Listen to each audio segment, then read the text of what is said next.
bad as it sounds, or it's like, tell me something new. And then this, and I just thought, hold on, this is one of the earlier processes and everything. And then they said about, like they say, the blocks on the table, all the people who was like, good for, bad, well, not saying it like that, but, you don't want to be trending there, you don't want to be trending there. That's a good one to trend, that's a good one to trend. You don't want to be trending there. And then there was that woman who was like, I'm manifesting this, that, and the other, but she couldn't seem to manifest love and everything. And like Abraham says, week in, week out, they get so much about relationships. People can't manifest love in a relationship they don't like and everything. And I'm like these people who want to manifest relationships. Don't get me wrong. The right vibrational match, yes, everything. But I say to people at the time, enjoy being single. It says you don't have to compromise for anything. You can decide. Something. I'm going to leave those dinner plates for later, and you haven't got a partner saying, why have you left dirty dinner plates? You could have washed them straight away, things like that. And I'm just saying, all these people, I want to manifest a relationship and everything. And I'm like, I hope you do. I really, hope you do. But at the time, enjoy being single, because I will say it, no matter how aligned you are and close in a relationship, you will occasionally, although they never, well, I think Esther and Cherry said they never had a crossword, and there are a few relationships I've known like that. But no matter how deep and aligned you get, there's going to be something that pushes buttons. But yeah, the new thing about the decluttering for clarity, that the blocks of thought. When they said blocks, I automatically was thinking initially children's building blocks, and then it was, it's a metaphor for blocks of thought. Yes, very good. And like I say, it was on a case of, that's not doing you any good, that's not doing you any good, that's not doing you any good. And that's one woman, when she's going on about she hasn't manifested love, looking for a relationship, and she was answering a lot of her own questions. But I was just like, as you know, I don't totally open up when listening and everything, but I do get like quick yes or no answers from Julius. He says that's all you need from us. He says you don't need a bigger explanation. So okay, but it's like I was just this woman. I was thinking, despite what you're saying now, I still think you're focused on lack of relationship. That's what you've got to, get happy with yourself and watch what happens. You never know. Maybe in a supermarket one day and meet someone. It happens. Yes, it can happen in a split second, and where you meet somebody wonderful, and it can happen like it did with Mark and me. Though we told our story many times, it can be where you least expect, and you weren't looking there, and you had no idea, but then all of a sudden circumstances just shift. But it's just so important to be happy where you are. It's so huge. It is just so huge. And that's like that one woman who had everything going for her, but just couldn't, that's one thing she couldn't manifest, and she just didn't know how she could do it. And it's just, she just was overlooking she was focused on the lack of it. She was just, he couldn't come because she's focused that he's not here. And if she could just take her mind off of that and just enjoy her life and just, and that's exactly what I did. I thought, I'm not gonna, I had even, I went to the bookstore and I got a book on spells, on love spells even. Oh my gosh, I no longer have that book. But I guess in a way, it was sort of a tool because it made me feel better when so I'd read this stuff and I'd light a candle and I would say certain things to affect my own mind and open my mind. But I was so trying to make it happen. And then I just got so tired of that. And finally I thought, I've got a decent life. If I never meet another feller, I've been married twice and my second husband had died. And I thought, I've experienced that and I have the potential for a great life if I just stop thinking about what I'm missing. And then I just thought, I'm not going to think about that anymore because I'm just going to think about, it was just purely, and this is the secret to everything, is focusing on what you've got, not what you're lacking. Focus on what you like and not what you dislike. Because I was doing that with fellers. I was thinking, I don't like that about him, and I don't like that about him. He just didn't have that quality. And I was just shooting myself in the foot. And so then I just said, that's fine. I'm happy. I'm going to have a good life here in Florida. And so then it just opened, everything shifted. It opened the floodgates. But it's looking for that, looking for the good, looking for the good in everything, as opposed to looking for what's wrong and looking for what's not like quite what you would like it to be. Isn't it? I mean, it's as simple as that.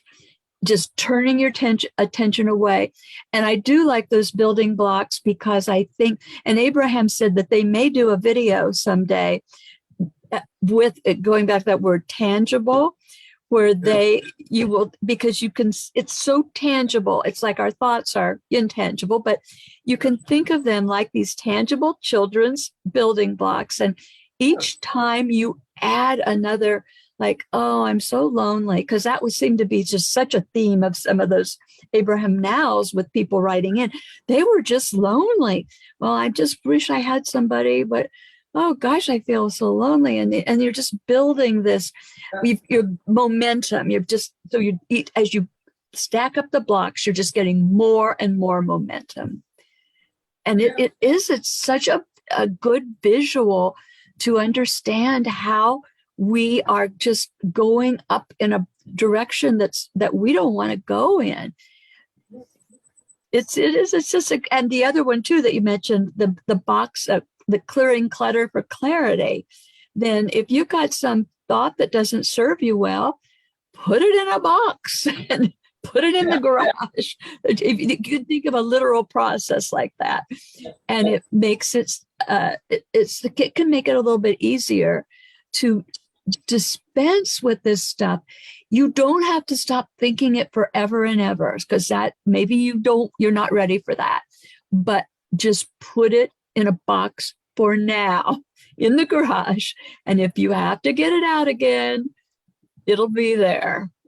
But I mean, these have been two really nifty analogies that they've brought forth just very recently. As you say, they're thinking, it was a lot to me, it was a lot of metaphorical things for it. Well, you just imagine that. It reminds me of a science fiction film I once watched where a gentleman, he had the ability that if he had anything within his mind that didn't serve him before, he had a mental picture in his mind where he had a furnace and he could put it in the furnace and get rid of it. But this, like say, it was the case of, that fault's not serving you. In the box, like you say, put in the garage. And like we say, we all know the clearing clarity. Write on the box what's in there, or in your file of facts or your tape recorder. And you'll be surprised that, like I say, if you went back to the box and you're like, no, that box can all go. It's a load of crappy thoughts that where I am now, they mean nothing. And so often, Abraham has said, sometimes where you get the thought of lack of partner, sometimes just shifting the thought, or even building on positive aspects of, I haven't got a partner, you can say, hey, all the free time I want, all the things to do, watch whatever I want on TV and not be told you shouldn't be watching that. Play a video game, read a book someone may not approve of, watch a TV show they may not approve of. Yeah, the same, and all these things, and it always gets me where people are like, I want the relationship and everything, because I am going to one that I can't remember because I'm not sure if it was one that was videoed, but it was a cruise, and there was another woman in the chat asking about relationships and everything, and of course Abraham was talking and everything. Why do you want a relationship? I like sex, is what she said. Of course, the crowd giggled and everything and laughed. I just thought, okay, she was to the point. But as funny as it sounds, you don't have to be in a long-term relationship for that, dear, but not going there. It's really, I know I'm going on, but it's like you will get the people, about relationships, because stepping outside the Abraham teachings, but staying law of attraction for a moment, there are 4 what I call hooks that get people interested when they read it. One is money. It's a big subject to anybody in a first world country.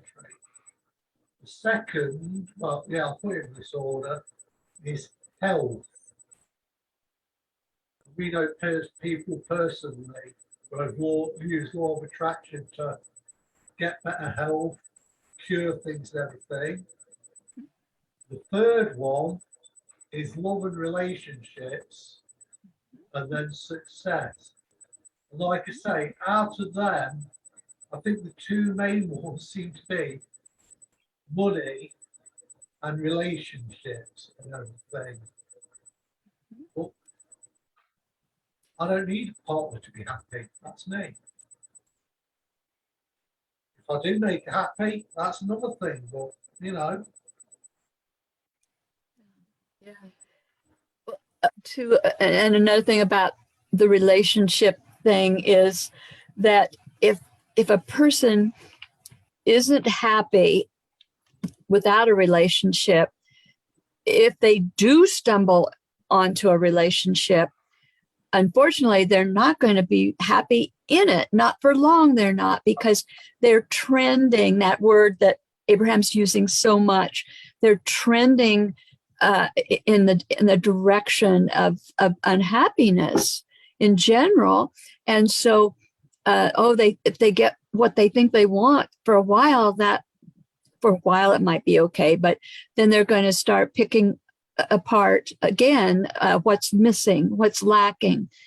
And until we address that in ourselves and shift that tendency to look for the good instead of what's wrong, it's just going to be, like Abraham says, different places, different faces, but we're still going to have that just that unhappiness, because we're looking for it to come from outside of us, as opposed to how we view life and view ourselves. And it's just going to be, I mean, it brings so much unhappiness to people that wouldn't have to be. It just would not have to be if they knew how things really worked. And that's what Abraham gives us, this very clear understanding that our thoughts bring to us our outer reality. And once we get happier, we're going to have an outer reality that we're going to like more. But again, we can't fall into the trap of letting that outer reality be our be all and end all. It's about our habits of thought, moment by moment by moment. It's just that. And that's what brings every good thing to us that we want. I just love how they just sound this very simple, constant signal that's never really varied over the years. Different analogies, different metaphors, but it's always about thoughts. And it takes me back to when I read The Power of Positive Thinking by Norman Vincent Peale so many years before Abraham. And I thought, I believe there's got to be something to this thing of, he originally called it the power of faith, but they have stayed right on it. They have been so true to that. They never waver. It's about our mental focus. And it's just like every time they're trying to find new ways to say the same thing slightly differently to different people. But it's just such a remarkable thing to know. Just like Mark said today, he said the stock market was really having quite a tumble. And I just said, and he doesn't feel at all vulnerable to that at all. And I don't either. And I just said, aren't we glad we know what we know? Because I mean, you can't control that stuff. But we know that regardless of what's going on out there, if we keep our focus on how we want things to go, we control our experience. Well, speaking stock market and everything, and it does go to another story on the Abraham now, the gambler and everything. When he was having fun with it and getting divine inspiration, he's going to a machine, he was going for getting entertained, and he won. But as soon as he went back to the machine, and he was thinking more the mindset of how much can I win, he started losing, and then he said he got that light bulb moment. I'm just going to have fun with this and everything. And then he came again and he started winning again. And he was like, yeah, have fun with this. And that's it, and I do reckon that is why there are professional gamblers who make a living, because they're having fun with it. That's one of the things I'm thinking. But like I say, he was having fun, money flowed.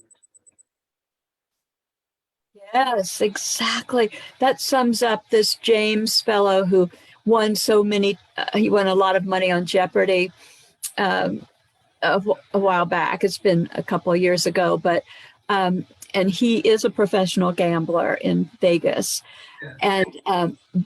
And then he's got a show now along with a couple of other excellent Jeopardy players. Well, 3 other excellent Jeopardy players, and it's called The Chase.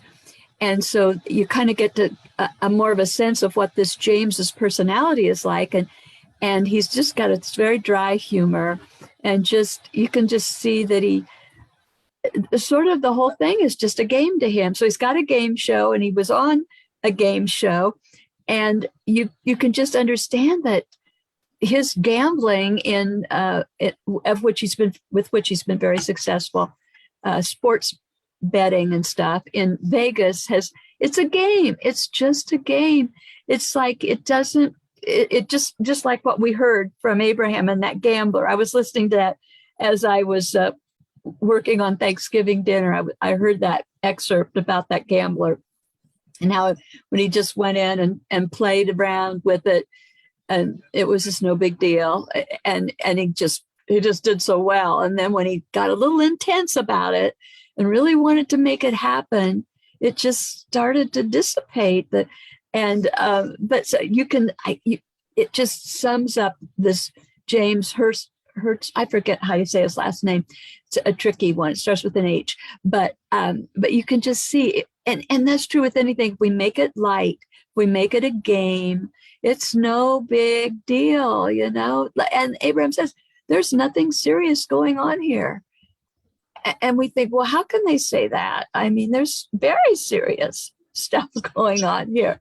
I mean, but no, there's really not in the long run, because if you can step back far enough and get a bigger perspective, you know that this is all just, we can't even lose our lives in this, not really, because we're eternal in this physicality. It's just if we can really understand, we're here for the enjoyment. We're definitely here for the enjoyment. I read a couple of times today on Facebook where somebody said, you know, we are here to bring light. We are here to bring light to the planet. We are here as light workers, and this is our job. And I didn't quite, I mean, I feel like that's a byproduct. That is a byproduct of what we are and who we are and what we do. But that's not really our job. We didn't come here with a job for a job. That's not what we do.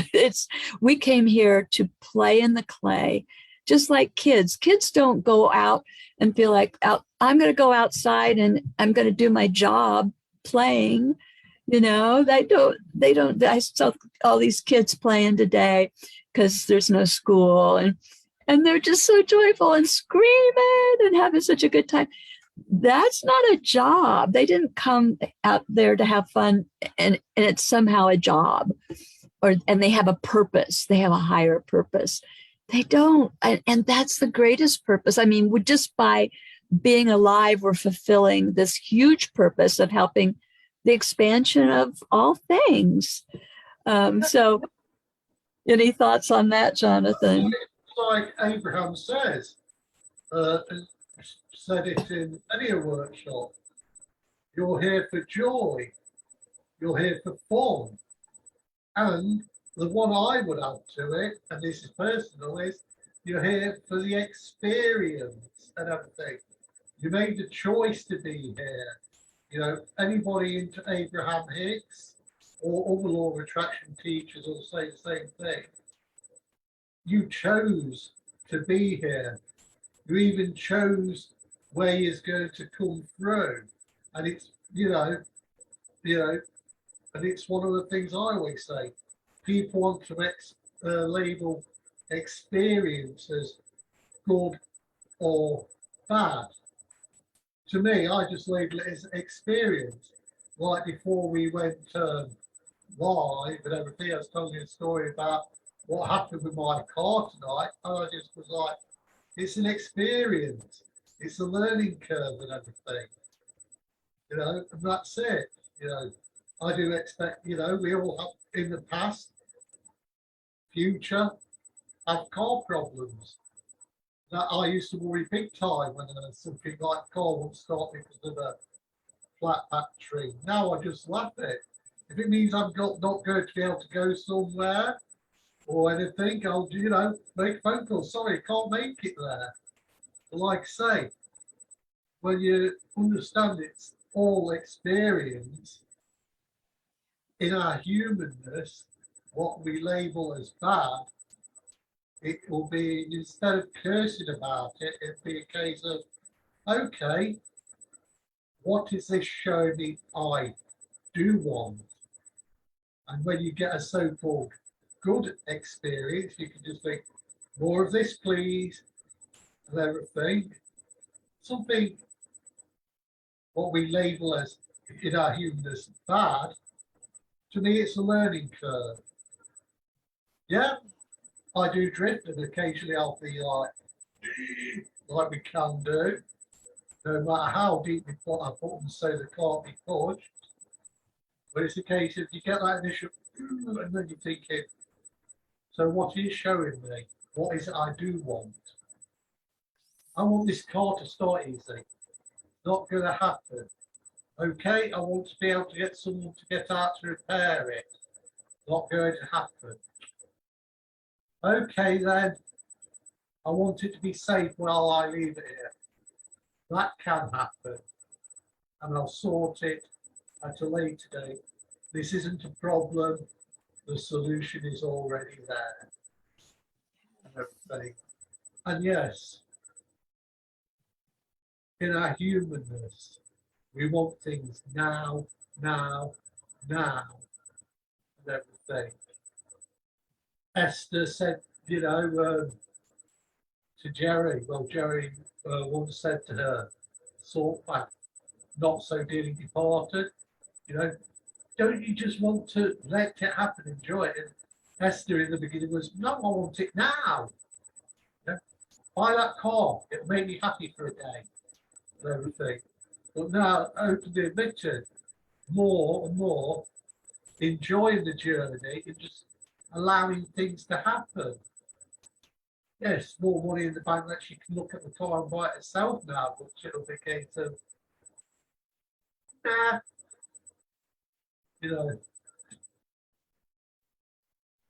Yeah. And once you just learn how to be happier on a daily basis, then you can start enjoying that journey. But I know from my own experience, if I just counting on everything to go like boom, boom, boom, or and in between all that, I'm not really aligned, and I'm counting on things to go right so I can feel as good as I possibly can, then that's when you just can get so frustrated so quickly, because life just won't necessarily line up like that, except if you just kind of just let it go and really make your top priority feeling good as you can feel every moment. There was a meme that I saved this week. Oh, it was a beautiful thing, and I shared it in our group, I'm sure. But it said, once you get it, that it's in your now, right now, in this now, if you can be happy in your now, then you've got the key to everything. Because if you can be happy in this now, you can be happy in this next moment and this next moment. And you just start to realize that it's just comprised of these moments of being calm and expectant and humorous, and then it kind of is like the events don't matter so much because you're feeling so good inside that things are funny, and it's like, oh, whatever. But it's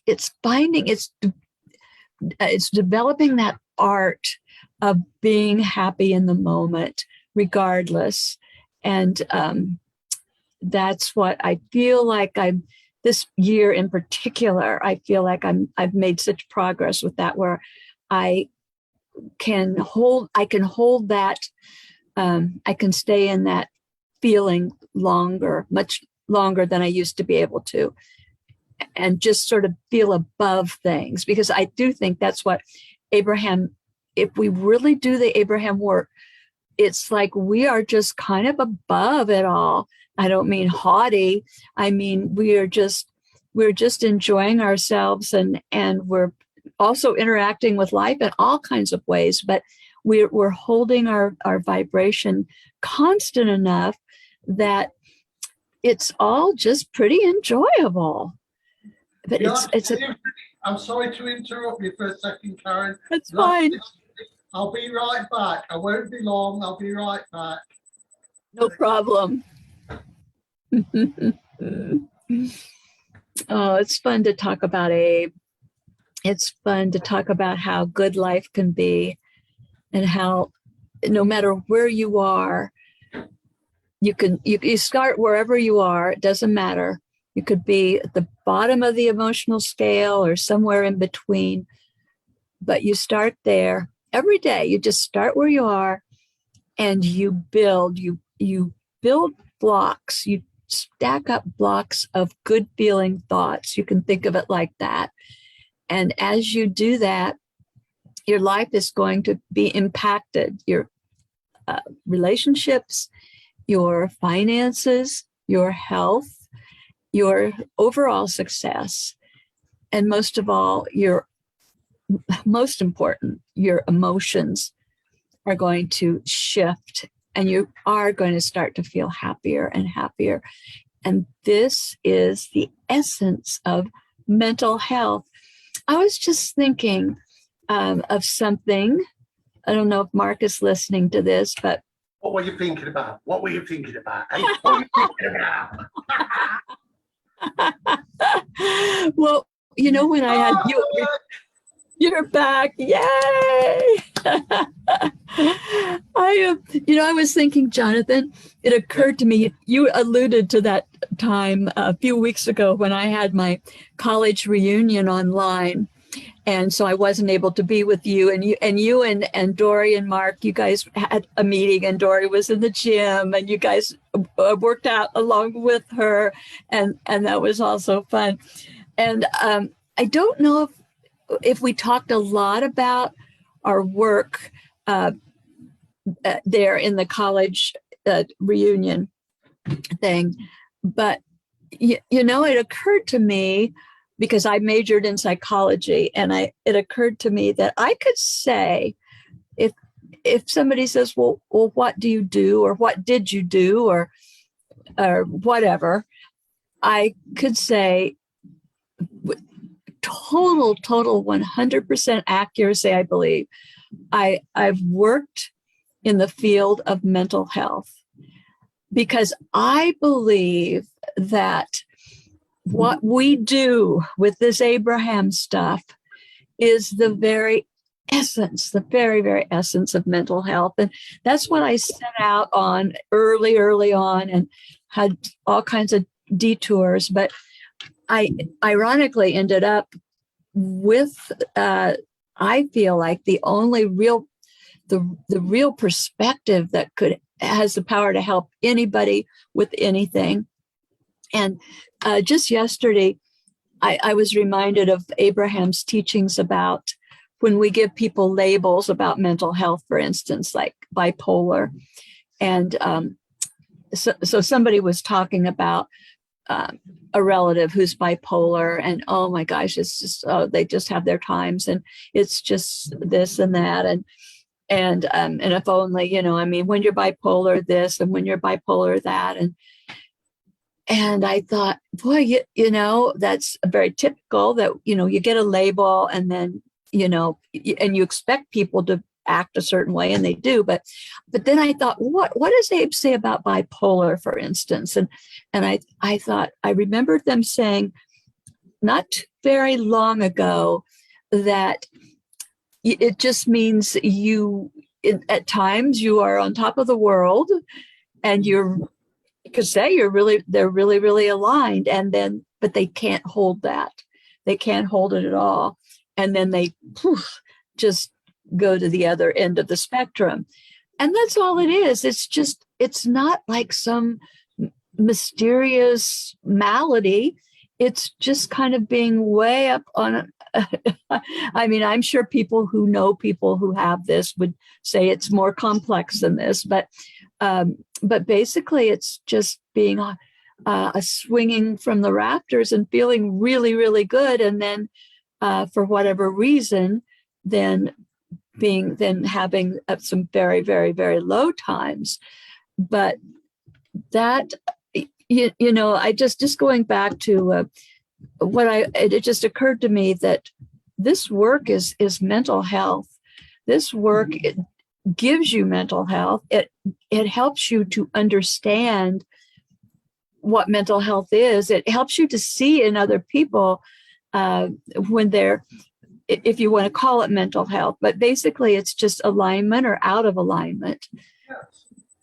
That's all it is. And now we've kind of, we need more programs. We need more mental health. Well, yes, we need more mental health, but I don't know if we need more. I don't think we understand and get it. It's like and I can relate to this because I've only seen him once and everything. Nothing else has happened. But when I told you about seeing my son a few months ago now, and my sister was like, "Oh, he's very autistic. He has Tourette's and everything." And she was saying all this and how I should respond when I was there. The way she was speaking, thinking I'd never had any experience with autistic children and everything. And I just said, you're labeling these disabilities. I see beyond the disabilities and just see a wonderful human being.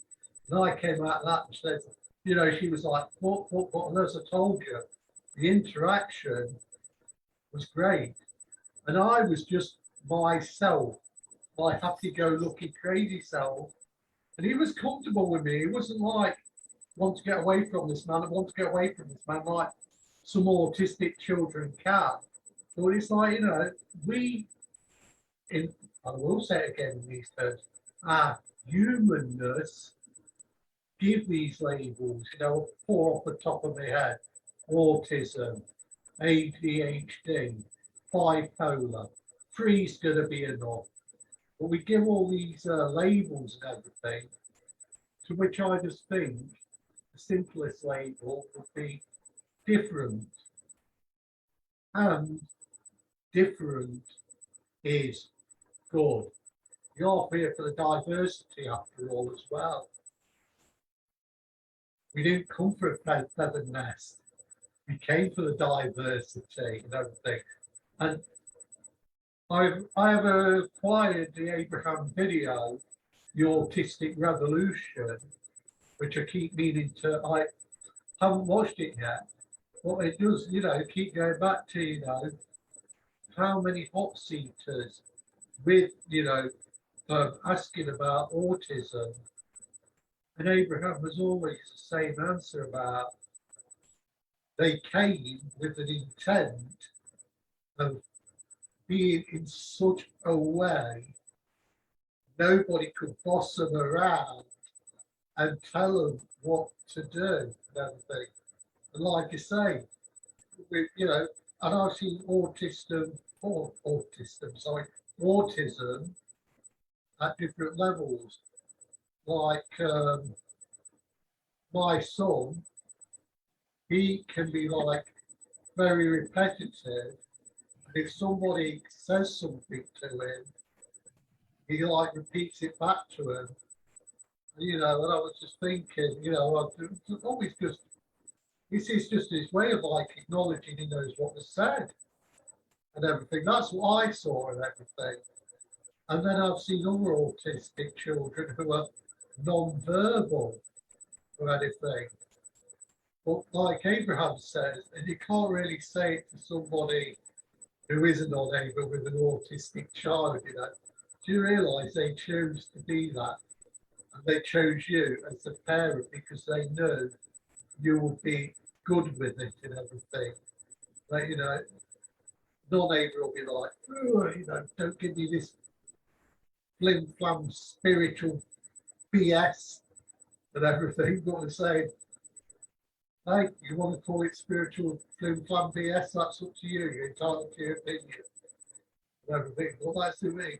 If you tell somebody that they chose to come, not to say, from sources said, I want to go to physical as autistic, but the intent that I want to be in such a way that no one can boss me around, things like that.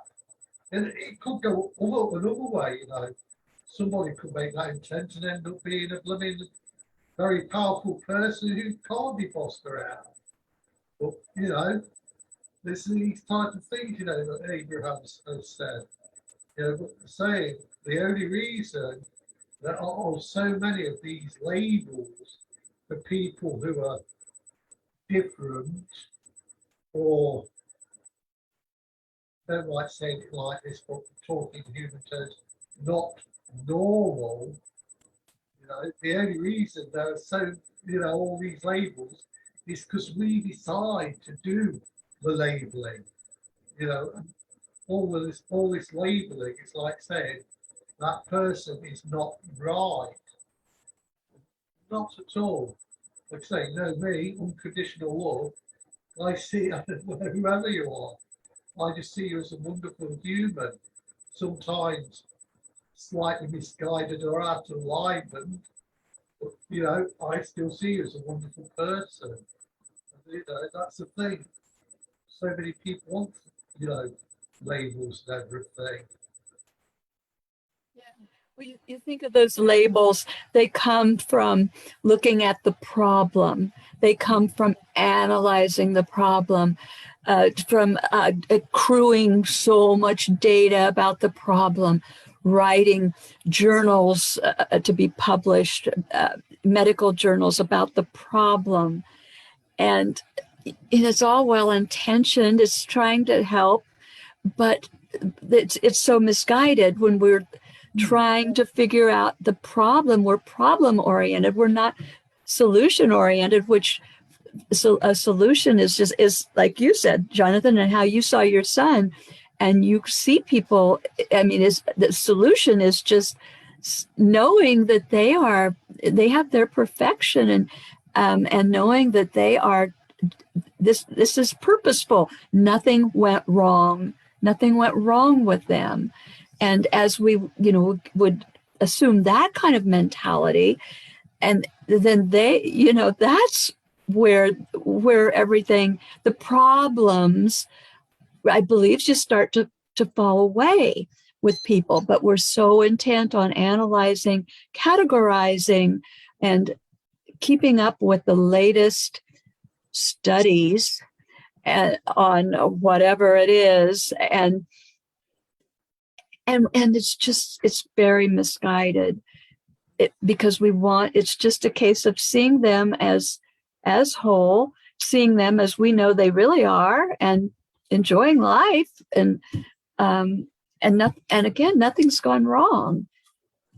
You know what? I've got another friend who's got a son who's non-verbal, autistic, and everything, and he is a hugger. He is a big time hugger. He'll want to hug anyone. He'll go to the doctors and want to sit on the lap and hug the doctor. Oh. And at the time, all the sexual, he says, you know what it is? And it's one that he fully understands unconditional love where other people won't. And she just looked at me like and just thought, you know, I think you may be right there. You know. That's beautiful. That is really neat. He's such a hugger. Yeah, he understands unconditional love. He understands what it's all about. He understands what feels good. That is right. Well, I have a granddaughter who's on the spectrum, and I just admire her so much. She's always been a teacher to me, because mainly, and she is verbal, and she's taking college courses. She's highly functional, but she's just not. She just doesn't care what people think about her. Like, not. It doesn't seem like in the least. She just simply doesn't care. And to see somebody functioning like that, it makes me realize how much most people, we just gear ourselves to how we're going to be perceived. And then when you're around somebody that just doesn't have that overlay at all, it's like she's so free. She's just so free of all that. She didn't have to put it in, but if she did, I mean, you could think of her as putting it in a box and putting that box in the garage. How am I going to be perceived? am I going to fit in with society? Am I going to be understood? All that huge mountain of stuff that we allow to take much of our happiness at times. Hopefully not all the time, but it's just like she doesn't have it, and she's just, just to observe her is always been very, very interesting to me. And right now she doesn't, I haven't actually seen her for a long time, even though she lives near me here, not so in just another town, but she doesn't want to get together for whatever reason. And part of I think it's COVID. She's kind of been very concerned about COVID, but I thought it's just all right. And some people will say, well, why doesn't she want to see you? Why doesn't she want to get together? And I said, I don't really know for sure, but it's okay. And I also think in due time, we will get together again, because we used to spend a lot of time together. I used to see her every day. Actually, I take her to martial arts. I take her to other after school activities every single weekday. And we were really pretty close. And so now, I just applaud myself, because this could be a wonderful opportunity to feel like something's not right. Something's gone wrong. I don't have the relationship with her that I used to have. Now, did I do something? Did she do something? What went wrong? And I thought, and I just don't even go there. And that's why my life is so much happier than it used to be, because I don't analyze. I don't take problems like that aren't really problems. I just think, okay, she just doesn't care to be with me right now. And maybe we're just not a vibrational match. And who's going to buck that current? Nobody's going to be able to buck that current. And who knows, maybe she's just way, way happier than I am, or maybe she's way unhappier than I am. But for whatever reason, we're not a vibrational match, and that's okay. And so I rest. I love knowing, I love having a person in my family who is so aware of that. It just doesn't matter what people think of you. And I love having that. And I just love having known that. And so what right now? It's okay. Doesn't matter to me a bit. I just love her. I'm not here to this thing. I mean, I guess this is my refrain tonight, is this analysis of problems. And often those problems aren't even problems that need to be dealt with at all. It's that we look at them as problems and we turn a molehill into a mountain. And we don't need to do that. Well, it's on vibration and everything. And Abraham has said it numerous times in numerous workshops. As you go deeper into this and understand it more, and you keep your alignment and keep a high vibration, you'll get old friends who were close friends won't want to know you anymore. They'll think you've become a weirdo. And then you will attract new friends and everything. But it's like I say, you can have a friend you've known from school, and and then suddenly you get into not necessarily Abraham's teaching, but law of attraction and everything. And that sounds too new age for me, too thin fan and everything. And you can get, this state where you don't discuss it. But others are like, as your vibration goes up, they don't want to be around you and everything, because I will say this much. When I first discovered, known it for years, but discovered it as law of attraction, and then the teaching of Abraham Hicks and everything, I wanted to tell everybody. I was like, why doesn't everybody know this? Why are they following all these different religions and everything? Yeah, when you want to argue with certain things, Muslims, Jews, Christians, you've got it wrong. Yes, you've got some stuff right, but there's so much you've got wrong. But as we know, Abraham just says, hey, if it's working for them, let it work for them and everything. Because like I said, when I first discovered law of attraction, I was still seeing my ex here and there.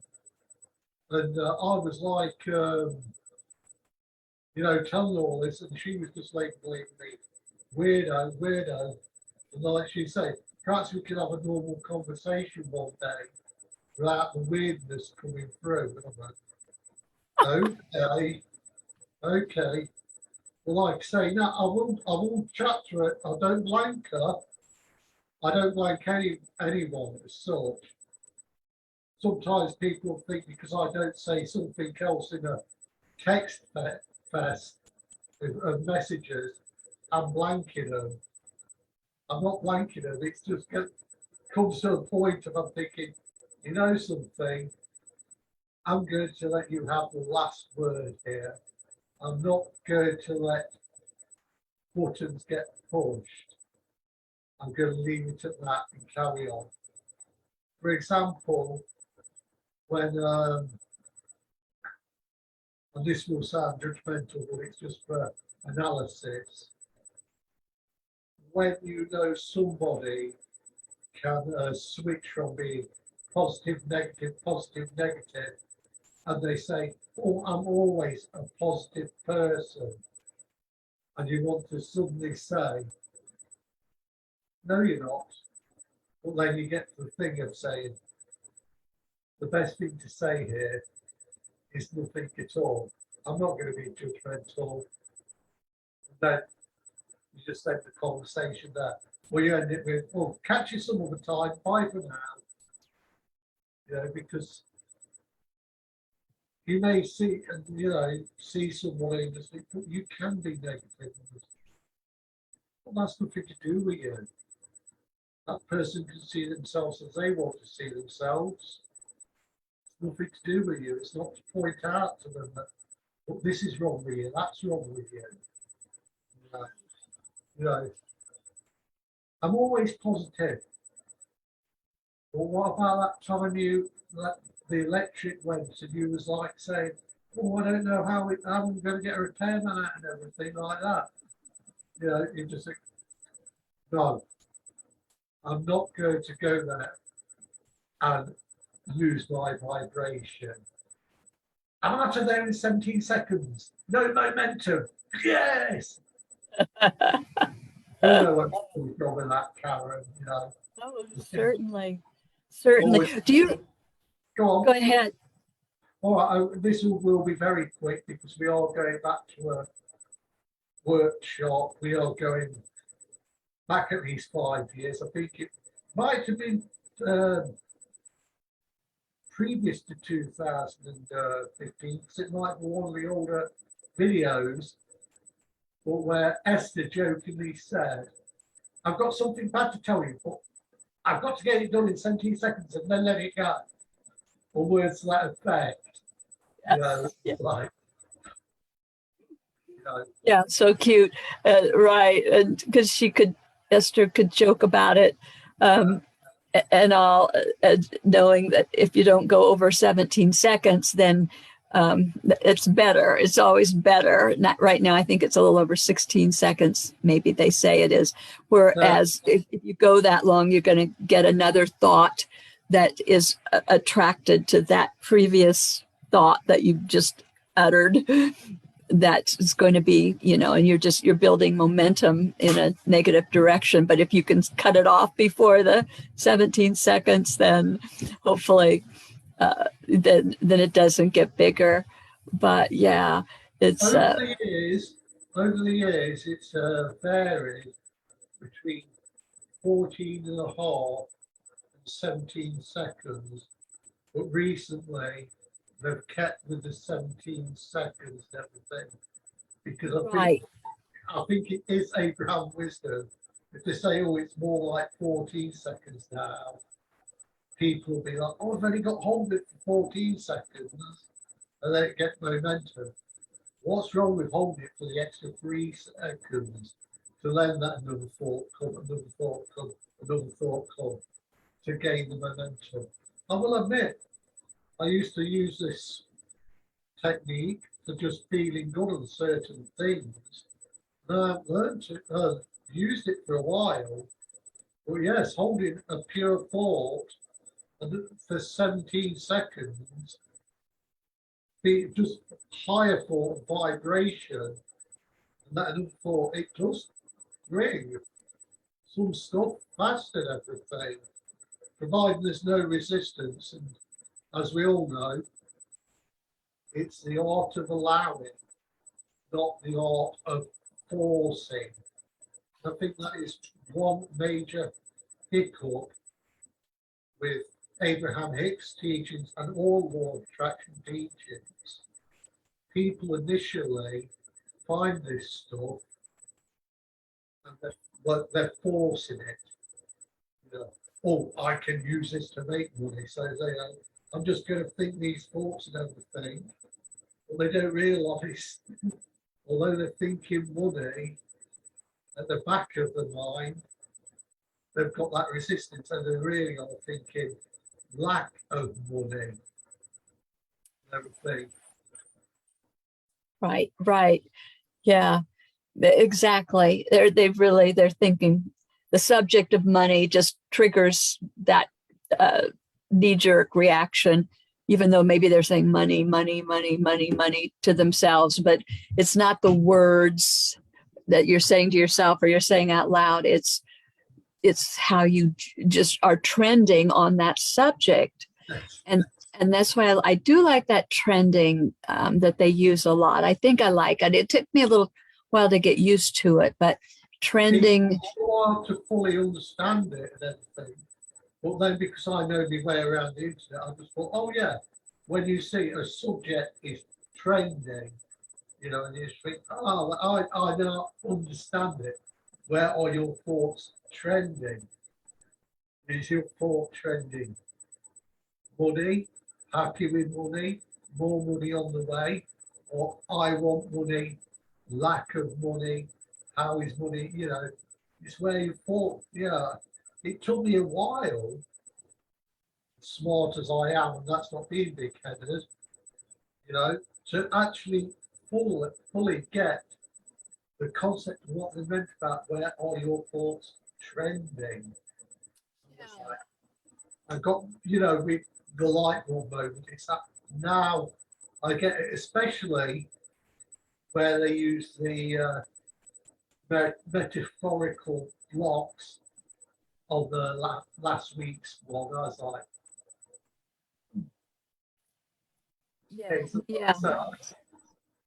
Yeah, they keep right, they're always bringing forth some new things like the metaphors that we were referring to, but the buzzword has certainly been trending. The buzzword trending has been trending for the past at least 6 months or so. And the other day I felt like I was using it accurately.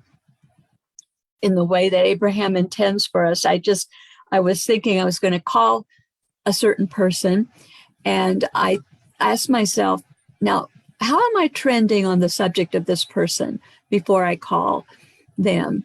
Have my thoughts been positive? Have they been uplifting, or have I had a little bit of maybe criticism, or this is somebody I talk to often, and it can, you know, fluctuate a bit sometimes.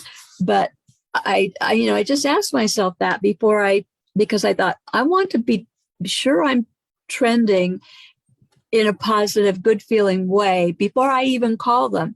So if I need to just add a stack of blocks of good thoughts about them before I just go ahead and do a knee-jerk call, that might not be, I realized that, you know, I might have a little mixed bag of trending.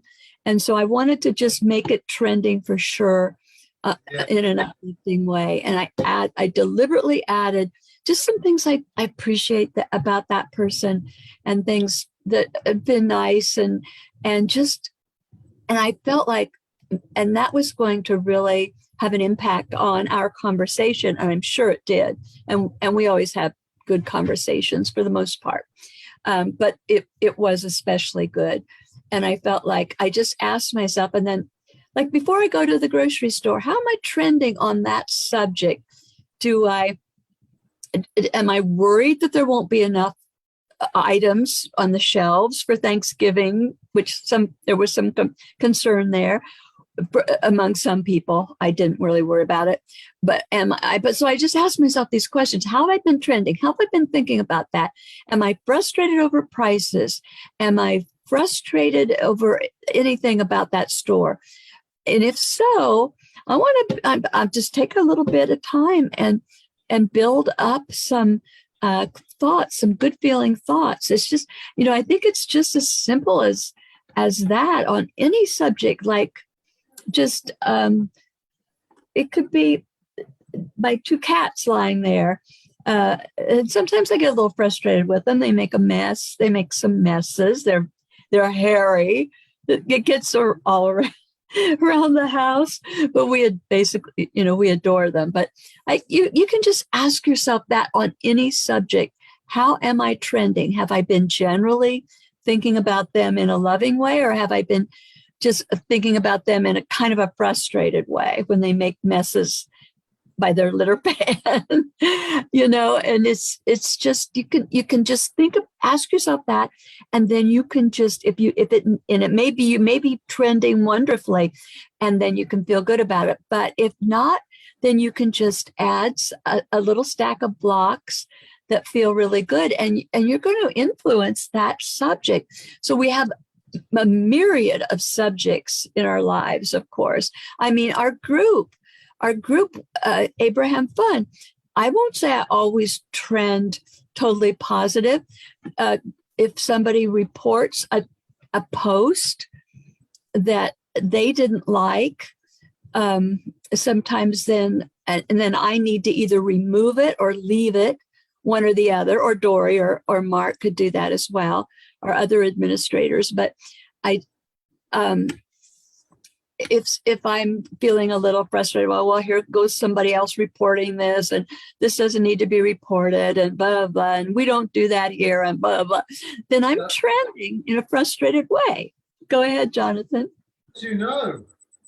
I've seen many posts scroll on by and everything.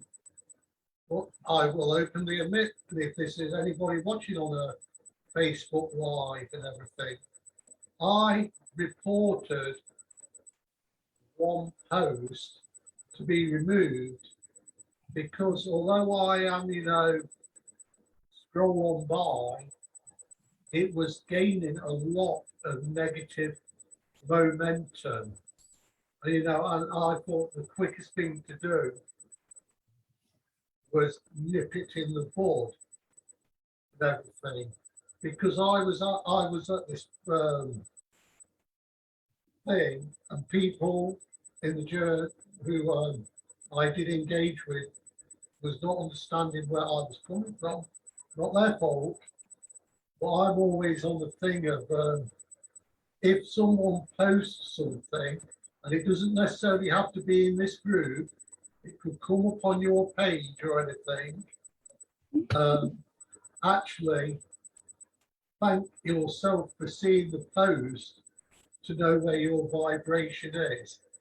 Know that you've attracted seeing that, and it's your choice whether to scroll on by, engage, or whatever. And that's why a lot of posts these days, I don't comment. I give a like or a heart if it resonates with me. Sometimes I will make a little comment, but you can make the most positive comment or give positive advice, and somebody will see it in a totally different way. That's okay. Let them see it in a totally different way and everything. That's where they are in the journey. But I do stick with Karen, like she said, being one of the admins.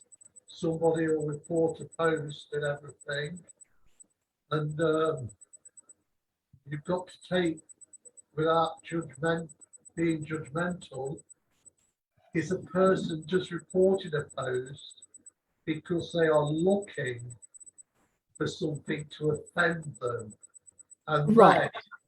they choose, that big word, they choose to take offense. Nobody has offended them as such. They have chosen where they are in their vibration to take offense. If ever you feel offended by anything, and I'm sure Abraham, Julius, Sus, whatever, they totally agree with me. You know, you have chosen to be offended. We're not saying you shouldn't be offended ever. That is your righteous choice as well. But anything offends you, it is you who have chosen to take offense. Right. Right. Exactly. We are always responsible. And if I'm offended by somebody else's being offended, that's on me too. I mean, it's it just always goes back to I just ask myself, how am I trending in this moment? Am I trending in a way that's serving me well, that I feel good? Am I building that momentum, or am I a little bit miffed, or maybe a little aggravated, a little irritated? I used to think that wasn't a big deal, to be a little aggravated and a little irritated by daily life, that was inevitable. And here lately, I see that that's not true, that we can live in a way with our focus in a way that we just don't go. Doesn't say that we wouldn't ever, but for the most part, we just don't go there as far as, oh, shoot, oh, heck, oh, the page is slow loading, or my computer's off, or da, da, da. I mean, I used to just react to stuff like that left and right. And I just really now know that just really, really, really doesn't get me anywhere, but more of the same. And basically, I'm just feeling like I'm getting this stuff. I'm really, really I won't say starting because it's been 20 years, but I'm just really internalizing it in a way that I have not been able to I have not done before. And I realize that even the smallest irritations, that those do not have to be part of daily life, that we can function very happily and very, very efficiently without having to go there. Just because a lot of people go there, or most people go there, we don't have to go to an aggravated, irritated place, no matter what's going on around us. We don't have to do that. And then that's when we start to feel this sense of freedom, because what we really want to be free of, Abraham has reminded us, we want to be free. That's a very big, strong goal in humans. But what we really want to be free of is negative emotion. And of course, we love our negative emotion in the sense that it's a message from inner being, and it's a warning. When you get the negative emotion, love it for coming, because it knows where you are standing on a subject. And as any of us who have been into Abraham, if anybody is watching on Facebook Live, the teachings of Abraham, I've only been aware for about 5 years. Like Karen said, she's 20 years. Different people. And I know people who have only been into Abraham for a couple of years, and it seems they're further on than me in their understanding. And it's an ongoing journey for the understanding. And, people pick it up fast. Some people it takes a bit longer. Sometimes it takes a different teacher turning up as you manifest all your teachers. to get something that Abraham says you haven't, for want of a better word, got your head around it, and another teacher turns up and you think, light bulb, or bottom line, if you wasn't, into Abraham and everything and understood law of attraction, would you have manifested this other teacher and everything? What am I saying? Yeah.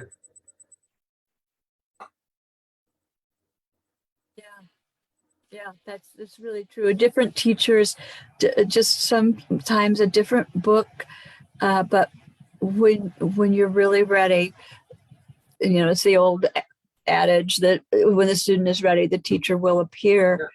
Yeah. And wherever we are, it's what is so amazing to me is how dynamic this perspective, this Abraham thing is, and how it meets it. I've said this many times, but it meets you right where you are, and you hear what you're ready to hear, and it's just so, it somehow reaches out and just tailor makes itself to each person who's listening and who is truly open to it. I mean, if you're just listening, just whatever, you're not really that absorbed in it. But if you're really interested in how your life can be better and how you can just be more of a functioning human being, it's there for you. It's really there, and it's dynamic, and it's it truly, it's as if you have your individual trainer and guru working with you. And of course, that's your inner being is working with you all the time in a way of just supporting you and guiding you to where you want to go and what you want. But it never, even after about 21 years, I just never ceased to be amazed at how it is so alive. It is just so very alive.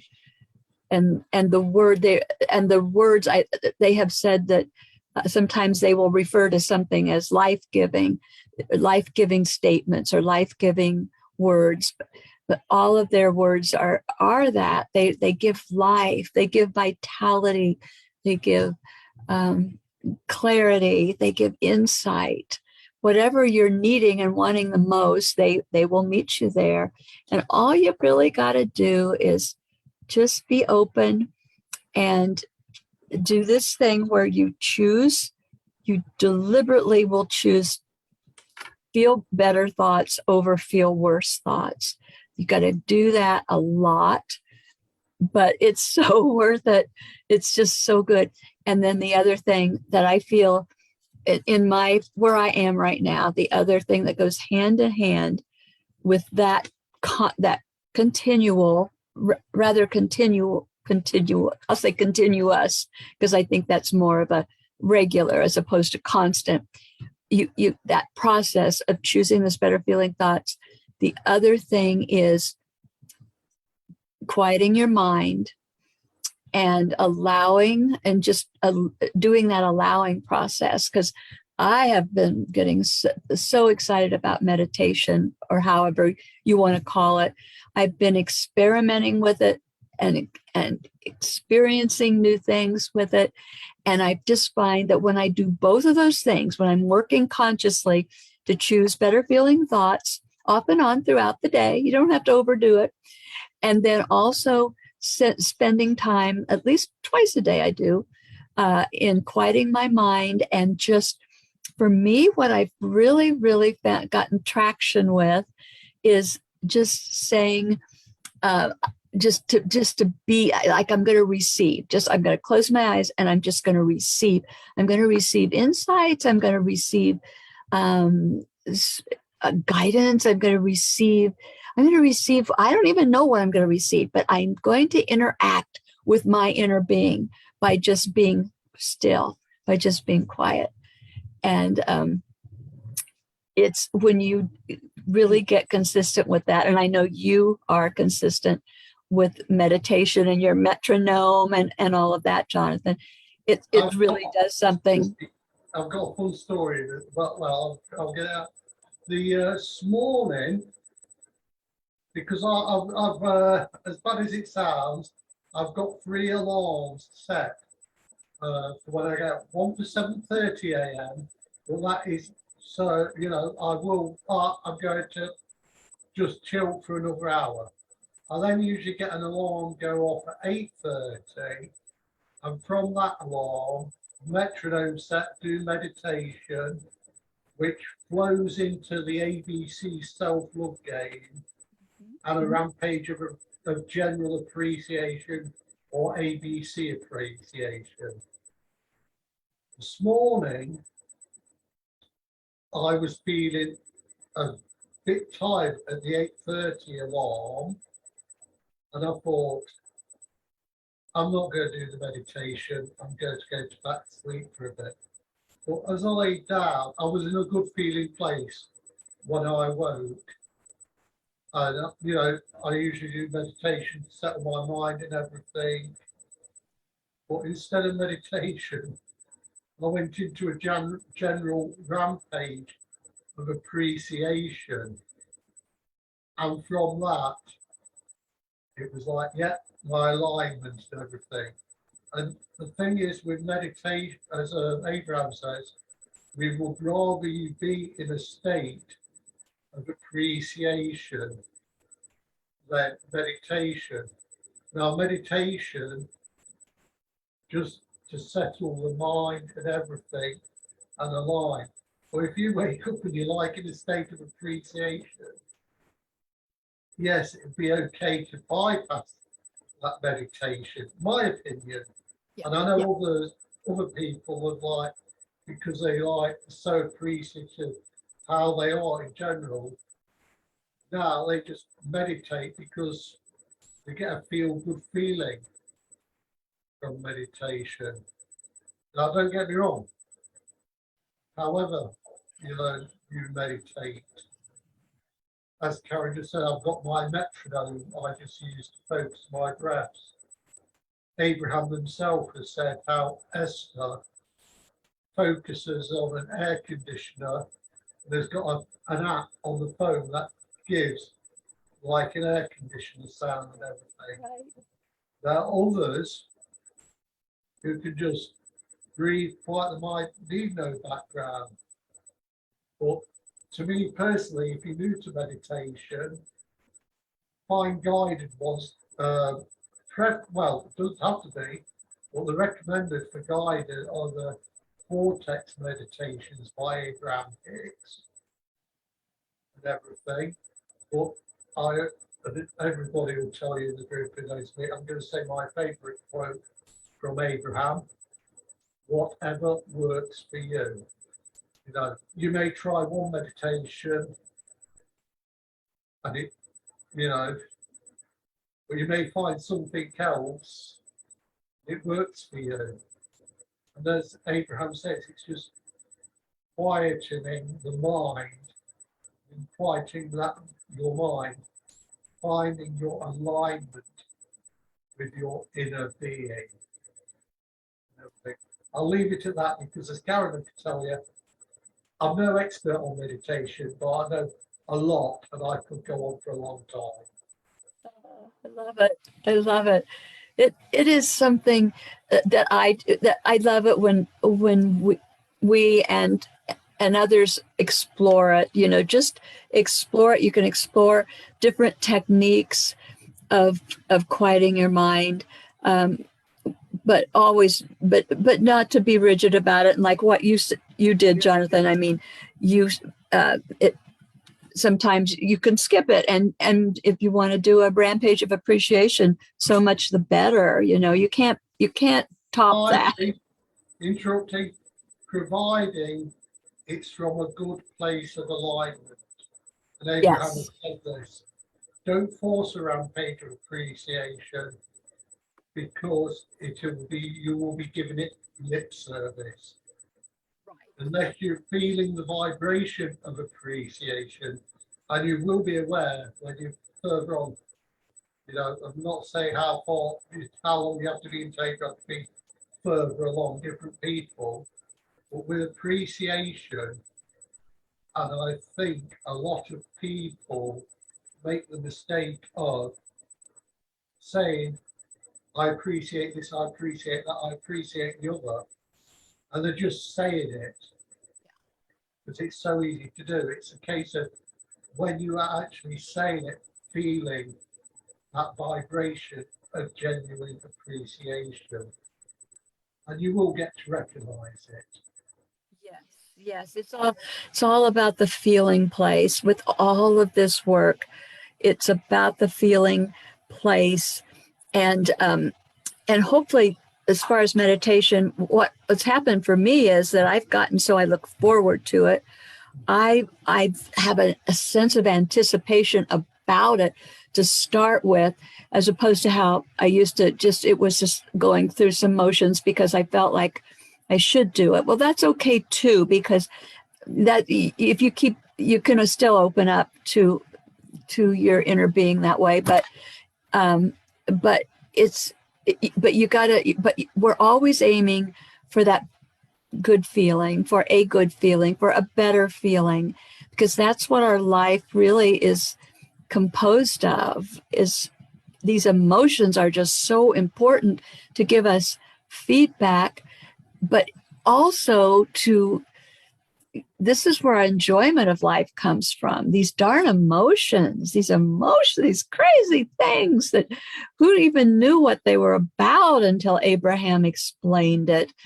Uh, but I know with meditation, as I call it, it varies for me. But I'm thinking, ooh, I wonder what I'm going to experience now, because then you are really I feel it as a way that Source and I interact. It's like I meet with my inner being, and it's like I'm really excited. I'm really anticipating what that, just like you would with a dear friend, somebody really, really special. Only this friend also helps me in every aspect of my life. And so I think, ooh, I wonder, because something good always comes from it. Every single time I'll have a synchronicity. Never would I have I not had something.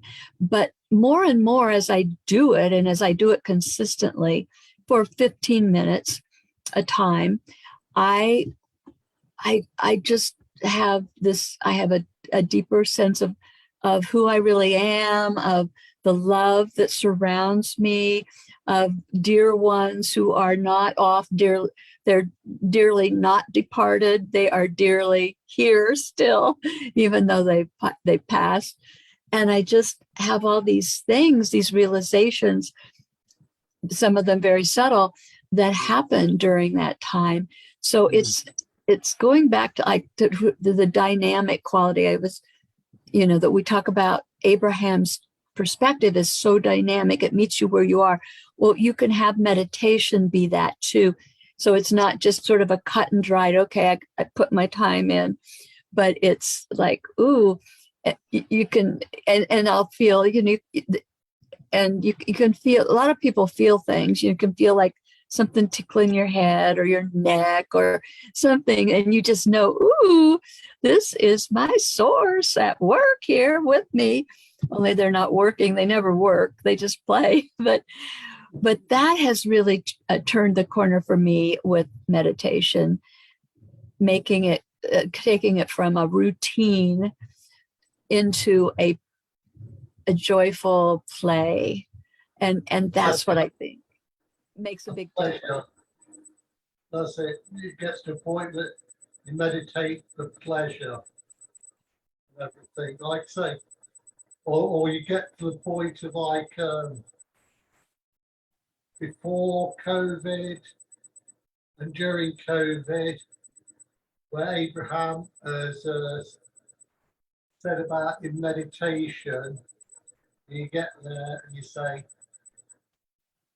play me the movie if there is one. You know, basically daydream within meditation. And sometimes you may get vivid images of something. Sometimes you may just, and this has happened to me, as Abraham has said about the vortex being like a purple aubergine Aubergine. swirl, and then sometimes, or just an aubergine purple colour, you know, and you're like, oh, and it's happened to me. I've meditated and say, play the movie if there is one. And sometimes I'll just like get a purple blank canvas in front of me, and it's okay, and it starts moving and like, you know, and it's just yes, yes, and everything, and it feels good and everything. But the funny thing is, and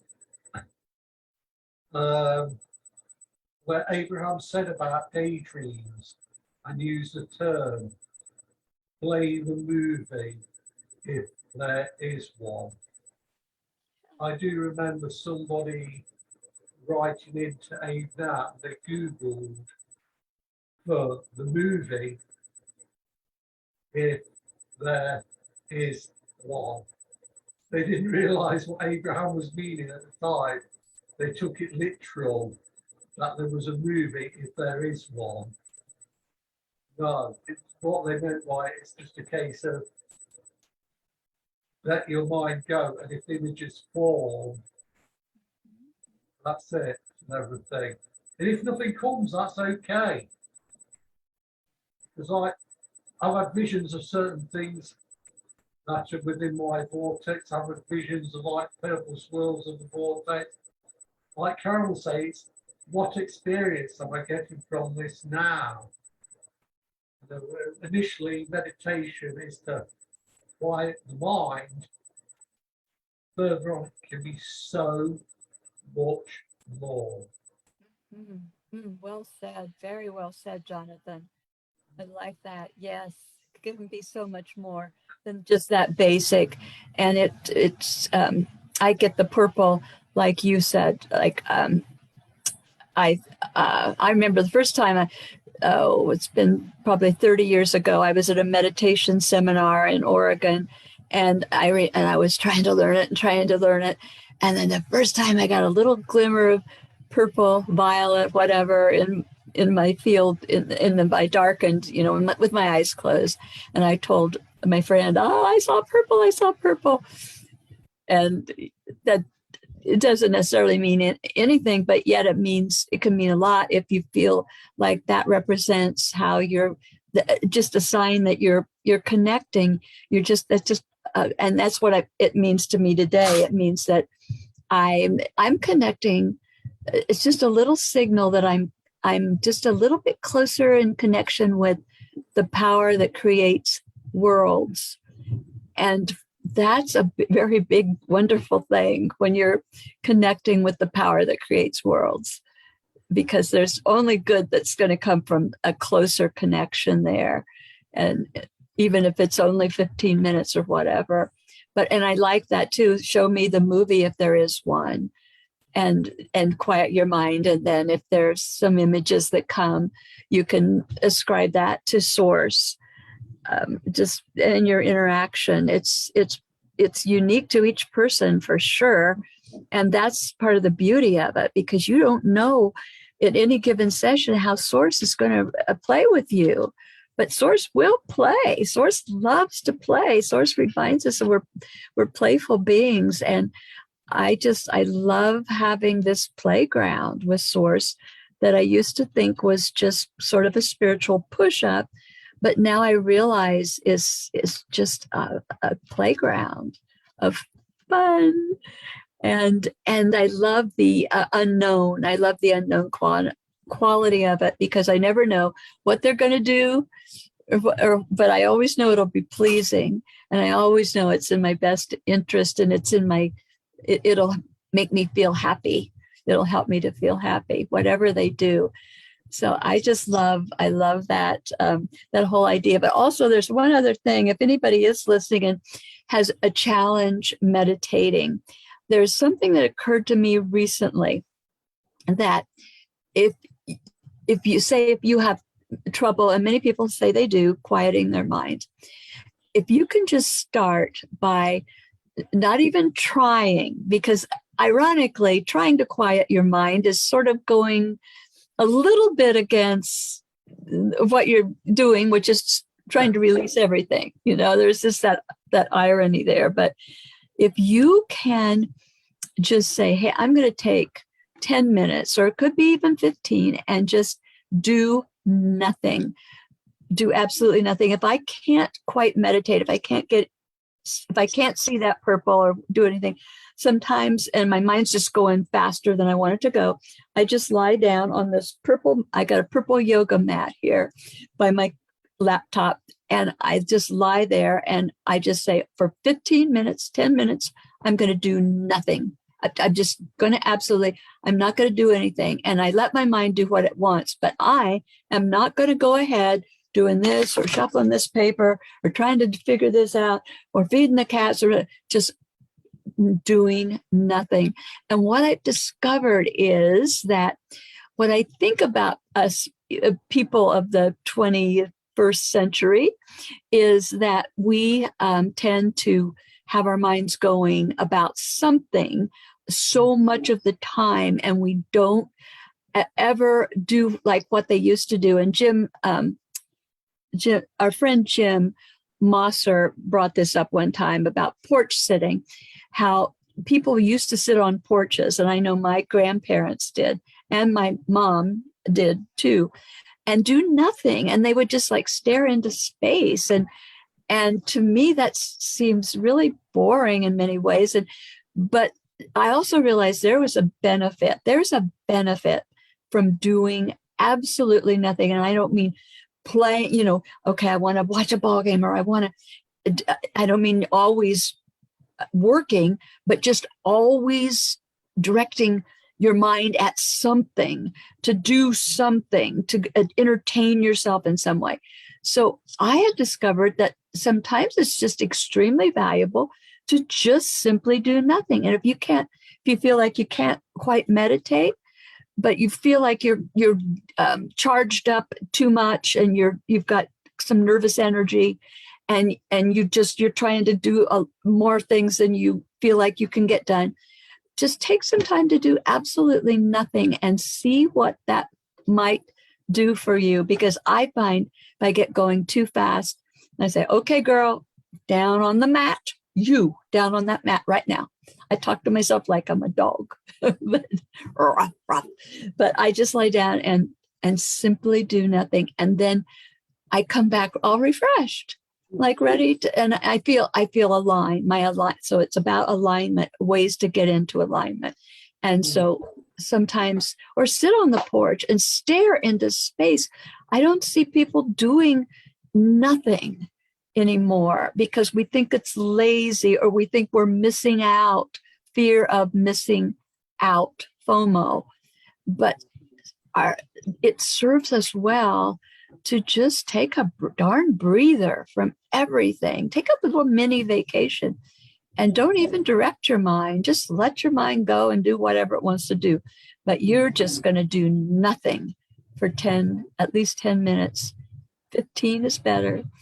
And just see if that helps when you feel like you're kind of in a little over the top with the stress. Well, I guess we figured out. Go ahead, Jonathan. This is one thing I'm going to add. Like you say, the 10, 15 minutes laying there doing nothing, and just, doing nothing. But I will say, somebody is in the case of that they'll lay down, and they'll sit down and decide for 15 minutes they are doing nothing, but their mind is still racing. Perhaps a mantra style meditation may be for you. Even the old traditional Om, the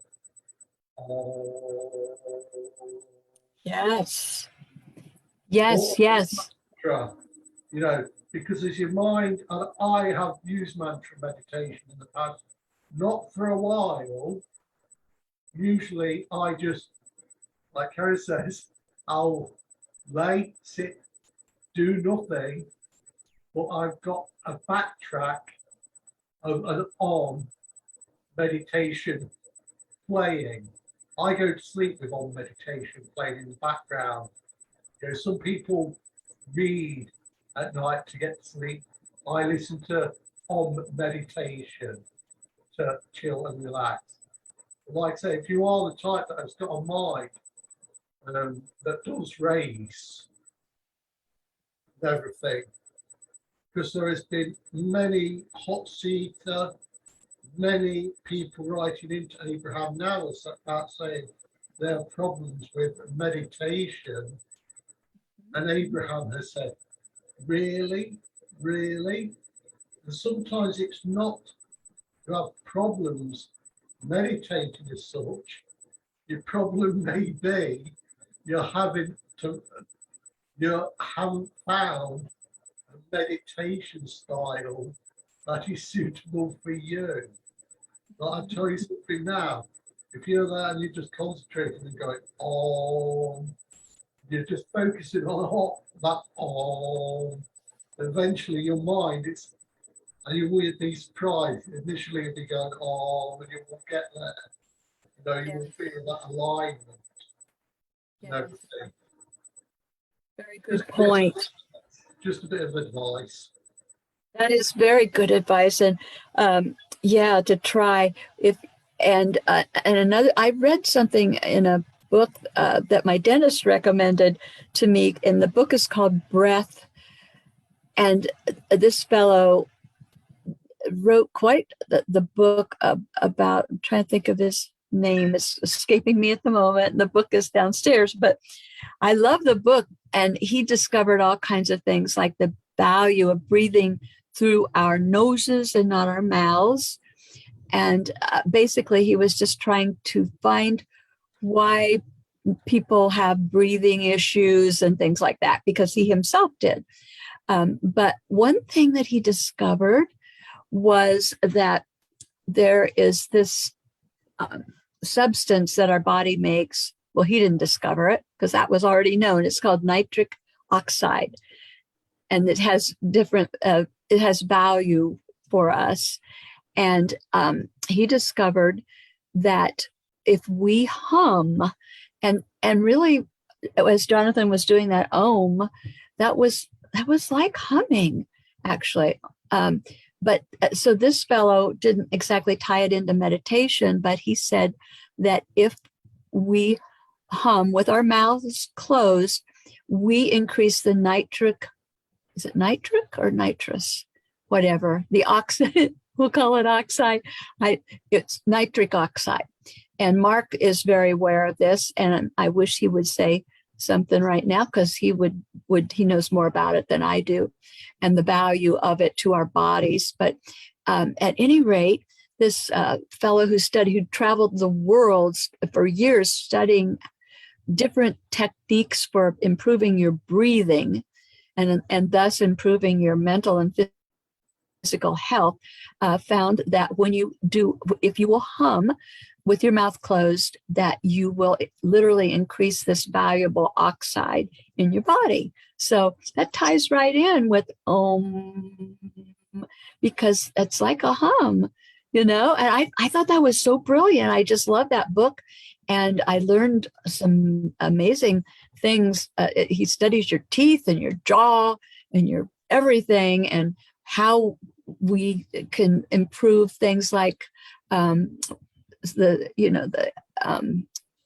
people who have the sleeping disorders, the breathing disorders when they sleep, and just asthma and just all kinds of breathing disorders. He studies all that from a sort of an alternative perspective. And it's just very fascinating. Just in case anybody is watching this, I should get that book, because I shouldn't just talk about it and not be able to remember the author and then leave anybody hanging. I'll just be right back. I will get that book and I will be back. Just a second.